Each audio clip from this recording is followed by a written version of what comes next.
ओकाड़ा में 150 साल पुराने सूखे हुए दरख्त को दोबारा जिंदा कर दिया गया। बरगद का पौधा है, कोई 150 साल पुराना है। पिछले दिनों में आंधियों की वजह से ये दरख्त गिरा। ये पौधा अपने पाँव पे खड़ा हो जाएगा। बासत भाई माशाल्लाह आप पाकिस्तान के अंदर बड़ा पॉजिटिवली काम कर रहे हैं। मुझे ये बताइएगा ये दरख्त की खबर आप तक कैसे पहुंचती है, कैसे ये यहाँ तक मामला पहुंचा है? ये आपके यहाँ पर एक रेडी फरोश उसने ये खबर हमारे ख्वाजा मदर साहब उन तक पहुँचाई। ख्वाजा मदर साहब ने मुझे कहा बलोच साहब ये आपके देश का केस आ गया है। तो आपका देश है तो ये ना बचे तो फिर आप पाकिस्तान में जाते फिरते हैं। तो अल्हम्दुलिल्लाह हमने इस तरफ से रब्ता किया। इसी साहब ने फौरन उसी वक्त पॉजिटिवली रिस्पॉन्स किया। उसने कहा बलोच साहब घंटा भी नहीं, आप कल आए और कल हम ये पौधा बचा लेते हैं। और ये डायरेक्शन थी डीसी ओकाड़ा साहब, उनकी डायरेक्शन पे अल्हम्दुलिल्लाह आज ये पौधा अपने पाँव पे खड़ा हो जाएगा। ये पौधा कौन सा था और इसकी उम्र कम से कम कितनी है? ये पौधा बरगद का पौधा है और इसकी उम्र, इसकी 150 साल उम्र है। 150 साल इसकी उम्र है। 150 साल। और इस पौधे की उम्र 1000 साल है, कम अज कम 1000 साल, इससे बड़ा हो सकता है।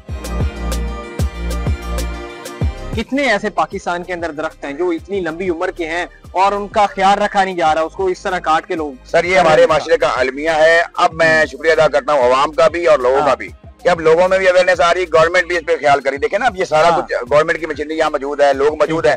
अब उनको अंदाजा है कि अब ये हम ऐसे नहीं काट के फेंक सकते। ये पहले था दौर कि आप काट के फेंक दें, अब कोई काट के फेंकने नहीं देगा, क्योंकि एक दरख्त जो है 38 लोगों को ऑक्सीजन प्रोवाइड करता है।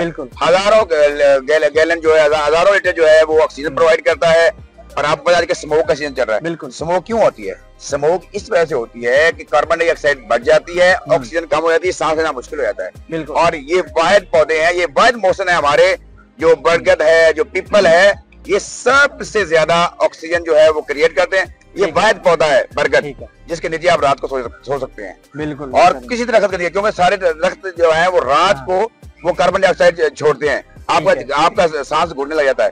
ये वाहिद पौधा है, दरवेश पौधा है, पंचायती पौधा है, जो हमारे यहाँ पे घरों के इलाके की पता पंचायतें भी इसके नीचे होती थी। ये आप रात भी इसके नीचे सो सकते हैं।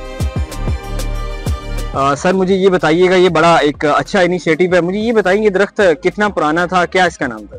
ये बरगद का दरख्त है जो कि तकरीबन कोई 150 साल पुराना है।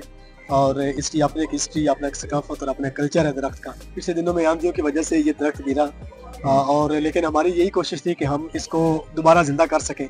तो हमने बेसिकली कोशिश यही की कि हम एज अ टीम एफर्ट के साथ हम कुछ ऐसा करें कि हम इस दरख्त को बचाएं। एक तो है ना दरख्त को लगाना है, दरख्त को लगाना बहुत बड़ी बात नहीं है, दरख्त को बचाना उससे बड़ी बात है, और खास तौर पे इस तरह का दरख्त। ठीक है, जिसके अंदर ये बताइएगा इंतजामिया कितना इसके ऊपर काम कर रही है? ये तो एक दरख्त है जिसका आपको पता लगा, टीम आई यहाँ पे, कितने ऐसे दरख्त उकाड़ा के अंदर, डिस्ट्रिक्ट उकाड़ा के अंदर मौजूद है जिनको अभी तक देखने वाला कोई नहीं, इनको इस तरह नुकसान पहुंचाएगा? हम बिल्कुल आपके इस प्लेटफॉर्म से और आपके इस फोरम से हम पब्लिक को यही रिक्वेस्ट कर रहे हैं कि अगर किसी भी जगह के ऊपर इस तरह का कोई दरख्त जो कि बहुत पुराना दरख्त है तो हमें आने नॉलेज में जरूर दे ताकि हम उनको बचा सकें।